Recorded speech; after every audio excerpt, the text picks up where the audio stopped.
Você provavelmente se considera uma pessoa de boas intenções. E talvez seja. Mas existe uma diferença enorme entre ser uma boa pessoa e ter uma mente boa, porque a mente não pede permissão antes de funcionar. Ela calcula, antecipa, testa hipóteses obscuras, encontra prazer onde não deveria, formula pensamentos que você jamais diria em voz alta. Isso não te torna monstro. Isso te torna humano. Mas humano de um jeito que a maioria se recusa a olhar de frente. Vou te mostrar 8 sinais de que sua mente opera em camadas que você ainda não mapeou completamente. Não para te assustar, para que você pare de ter medo do que não entende sobre si mesmo. Sinal 1. Você consegue gostar de alguém e ao mesmo tempo imaginar o pior sobre ele. Isso acontece num jantar de família, num encontro com um amigo próximo. Alguém está te contando algo importante e no meio da conversa, a sua mente produz um cenário onde essa pessoa falha, sofre, é exposta. Você nem queria pensar isso. Simplesmente aconteceu. E agora você está sorrindo enquanto guarda aquela imagem em algum lugar interno. Psicólogos chamam isso de pensamentos intrusivos. Não são desejos. São testes que a mente faz na estrutura da realidade. Sua mente gera o cenário mais perturbador possível exatamente para medir como você reage a ele. O fato de o pensamento te incomodar é a prova de que você não quer aquilo. Quem realmente deseja o mal alheio não fica perturbado com o pensamento. Fica satisfeito. O sinal não é o pensamento, é a rapidez com que você o produziu sobre alguém que ama. Sinal 2. Você encontra alívio genuíno quando algo ruim acontece com alguém que você não suporta. Não precisa ser inimigo declarado. Pode ser aquele colega que sempre se sai bem demais, aquela pessoa que parece não merecer o que tem, aquela figura pública que te irrita sem razão clara. Então, algo dá errado na vida dela. E você sente algo que não é exatamente felicidade, mas é próximo o suficiente para te envergonhar. Existe uma palavra alemã para isso, Schadenfreude, prazer derivado do infortúnio alheio. O alemão precisou criar uma palavra porque o fenômeno é universal demais para ser ignorado.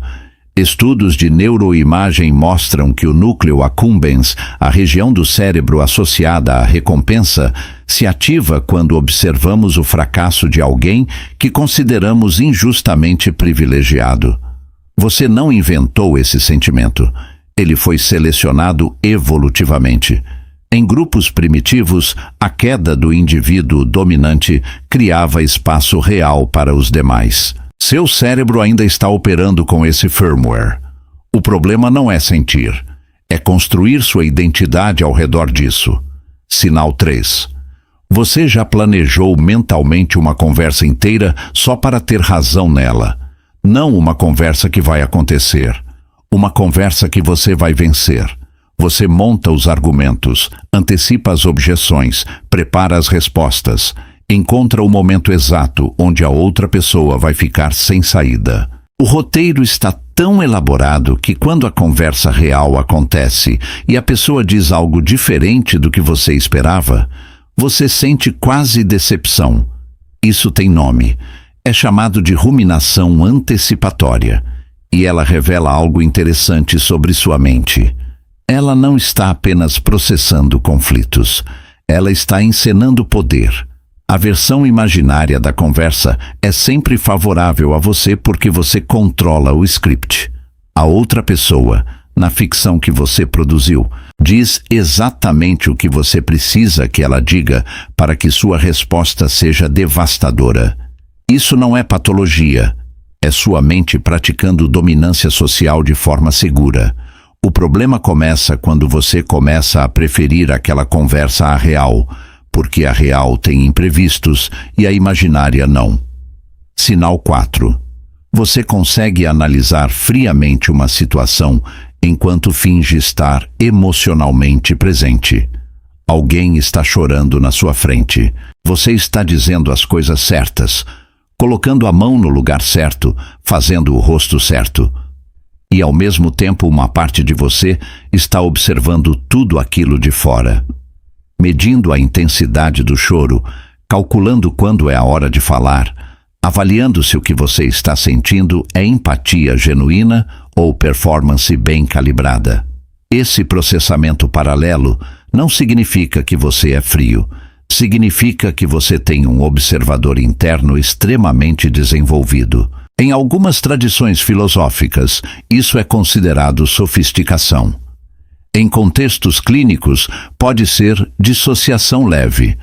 Na maioria das pessoas, é simplesmente o resultado de crescer em ambientes onde emoções tinham consequências e aprender a gerenciá-las antes de expressá-las.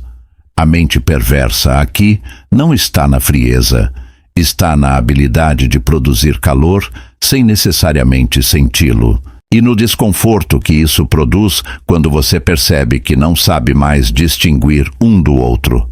Sinal 5. Você já quis que alguém precisasse de você de um jeito que te desse poder sobre ele. Não de forma consciente, não como plano. Mas existe uma satisfação particular em ser necessário, em ser a pessoa que sabe, que resolve, que sustenta.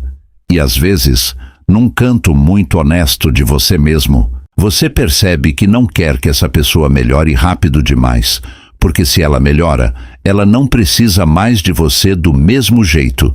Isso é chamado de dinâmica de dependência induzida e existe num espectro enorme. No extremo benigno, é o cuidador que encontra sentido no cuidado. No extremo problemático, é alguém que subtilmente sabota a autonomia do outro para preservar a própria posição. A maioria das pessoas opera em algum ponto entre os dois sem perceber.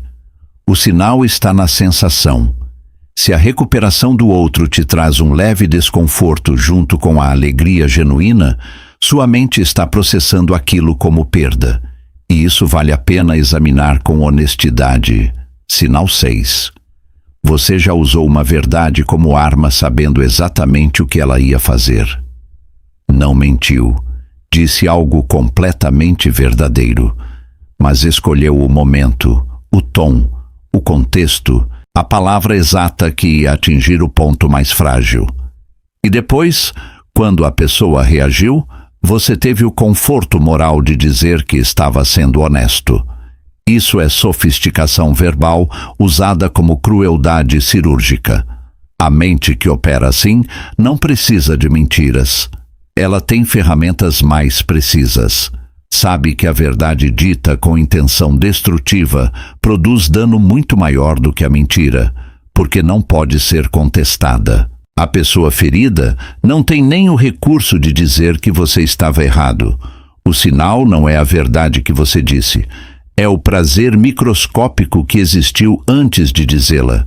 Aquela fração de segundo onde você soube o que ia acontecer e escolheu continuar mesmo assim.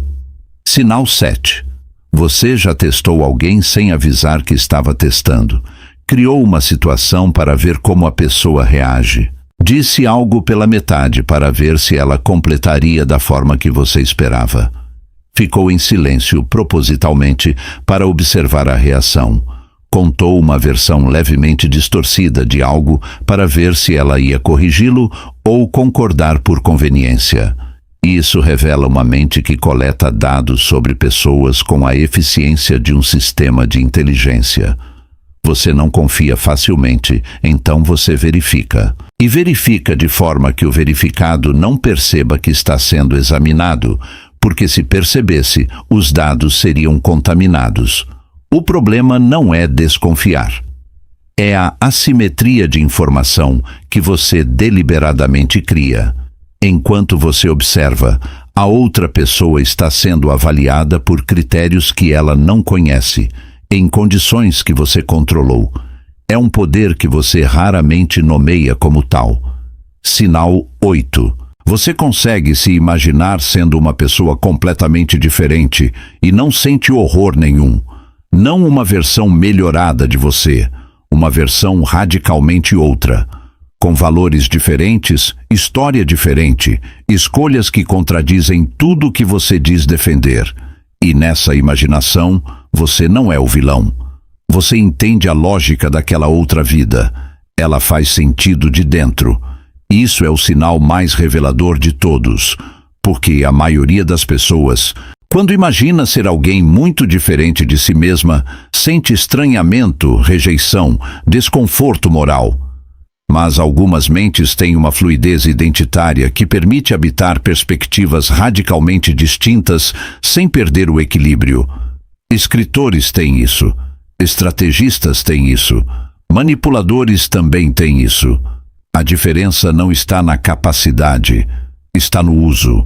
Uma mente que consegue se imaginar completamente diferente tem acesso a uma empatia muito mais profunda do que a média, ou a uma frieza muito mais funcional. Às vezes as duas coisas ao mesmo tempo. O que define qual vai prevalecer não é o talento, é a escolha que você faz com ele todos os dias. Sua mente não é mais perversa do que deveria ser. Ela é mais honesta do que você estava disposto a ver. E ver não é o mesmo que agir. Conhecer o mapa não é o mesmo que escolher o destino. Mas você não pode escolher com clareza o que você ainda está fingindo não ter.